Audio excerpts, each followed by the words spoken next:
Assalamualaikum warahmatullahi wabarakatuh. Perkenalkan, nama saya Fitri Julianda dengan NIM 23101162200022.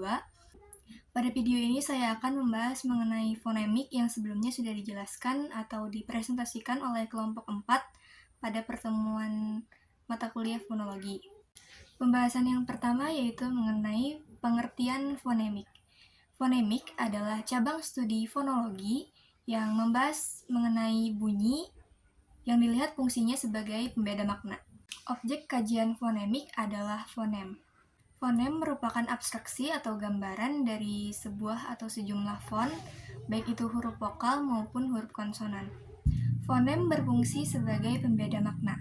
Contoh fonem yang membedakan makna itu seperti fonem E dan fonem E. Misalnya pada kata apel dan apel. Apel menunjukkan buah, sedangkan apel itu berarti upacara. Untuk mengenal fonem biasanya dilakukan kontras pasangan minimal, yaitu menentukan fonem-fonem yang berbeda dari susunan kata yang sama namun hanya satu huruf saja yang berbeda bunyinya. Contohnya seperti pada kata satu dan saku. Dua kata itu memiliki makna yang berbeda, padahal hanya fonem T dan fonem K yang bunyinya berbeda. Pembahasan selanjutnya yaitu mengenai identifikasi fonem dan distribusinya.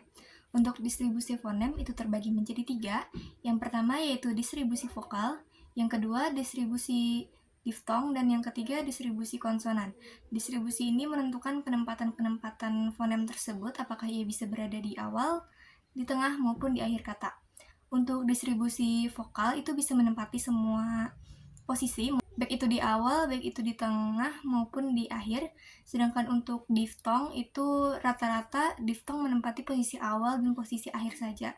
Contohnya itu pada kata aula, diftongnya itu terdapat di awal, kemudian untuk kata pulau, itu diftongnya berada di akhir. Kemudian untuk distribusi konsonan rata-rata hanya bisa menempati posisi awal dan posisi tengah.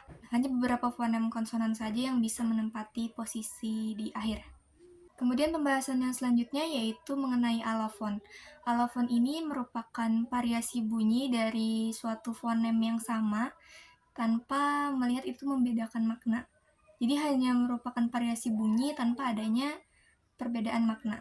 Alofon biasanya terjadi karena beberapa faktor, antara lain yaitu faktor aksen, faktor dialek, faktor situasi sosial, dan juga faktor dari bentuk atau ukuran dari artikulator.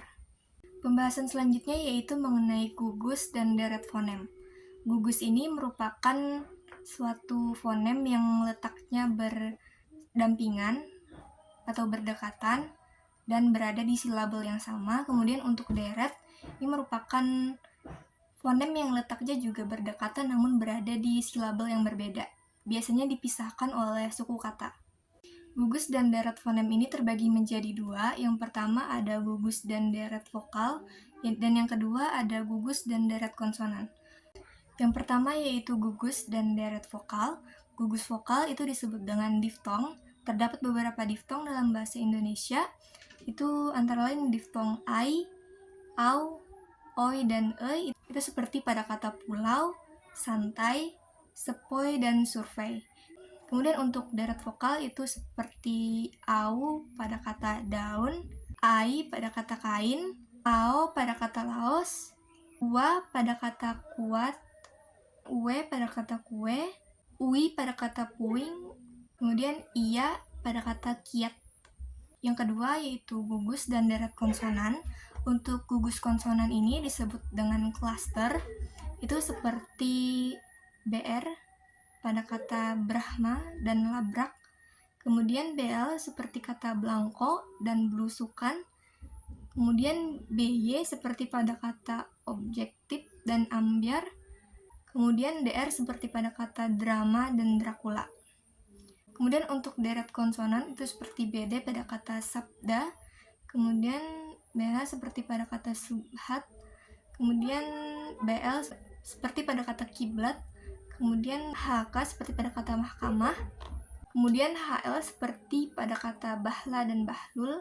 Kemudian HM seperti pada kata tahnid. Kemudian HT seperti pada kata tahta, dan KB seperti pada kata takbir atau akbar. Demikian pembahasan dari saya. Apabila ada salah kata, mohon maaf. Wassalamualaikum warahmatullahi wabarakatuh.